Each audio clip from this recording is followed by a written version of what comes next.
کیسے ہیں آپ؟ ٹھیک ہے. ایک پکڑی کا میں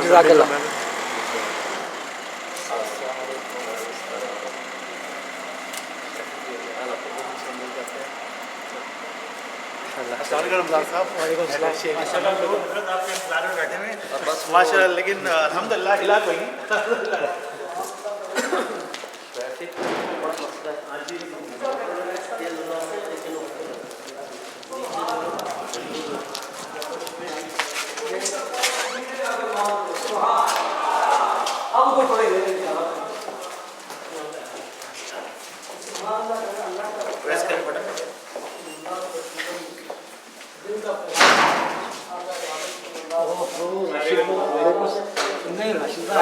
سلام دعا ہے ہماری. مجھے پتا ہونا چاہیے تھا کہ راشد بھائی ساتھ میں آ رہے ہیں تو کچھ نہ آئر دا مہندر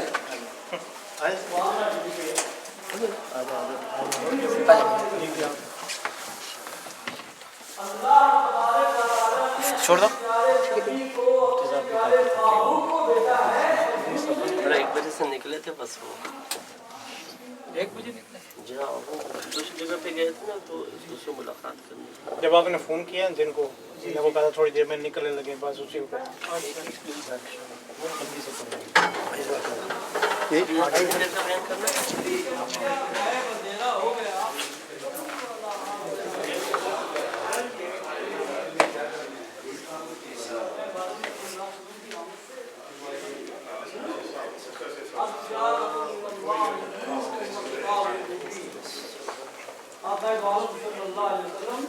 کے بارے میں قرآن فرماتا ہے کہ آپ نور ہیں. نعرہ تکبیر، نعرہ رسالت، نعرہ رسالت. مہمان مکرم جناب مفتی محمد اکمل صاحب زندہ باد. نعرہ تکبیر، نعرہ رسالت.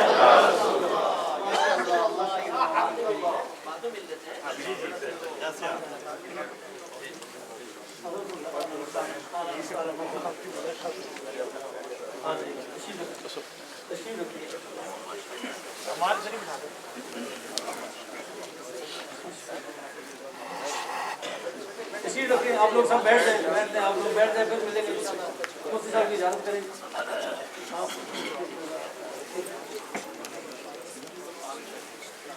ماشاء اللہ ماشاء اللہ.